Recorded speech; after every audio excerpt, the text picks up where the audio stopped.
તો મિત્રો એસએમસી દ્વારા અલગ અલગ પોસ્ટનો ઓફિશિયલ સિલેબસ જાહેર થઈ ચૂક્યો છે, જેમાં આપણે ત્રીજી શ્રેણીના ક્લાર્કની એક્ઝામ પેટર્નની વાત કરીએ તો કુલ 100 માર્કનું પેપર રહેશે અને બધા એમસીક્યુઝ હશે.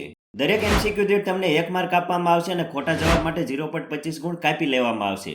હવે મિત્રો પાસિંગ ધોરણની વાત કરીએ તો જનરલ કેટેગરીના ઉમેદવારો માટે મિનિમમ 50% માર્ક લાવવા ફરજિયાત છે અને અનામત કેટેગરીના ઉમેદવારો માટે મિનિમમ 45% માર્ક લાવવા ફરજિયાત છે.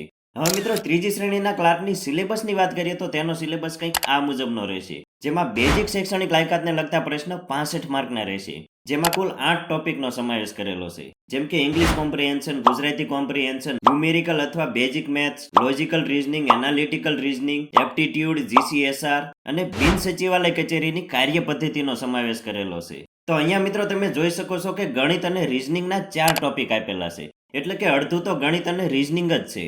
માટે 65 માર્કમાંથી 30 થી 35 માર્કનું ખાલી ગણિત અને રીઝનિંગ જ પૂછાવાના ચાન્સીસ વધારે છે. તો ગણિત અને રીઝનિંગ ઉપર વધારે ભાર મૂકજો મિત્રો. ત્યારબાદ વાત કરીએ તો કોમ્પ્યુટરનું બેઝિક નોલેજ 10 માર્કનું પૂછાય છે, જે CCC લેવલનું પૂછાય છે. તેમજ જીપીએમસી એક્ટ 1949 કુલ 15 માર્કની પૂછાય છે.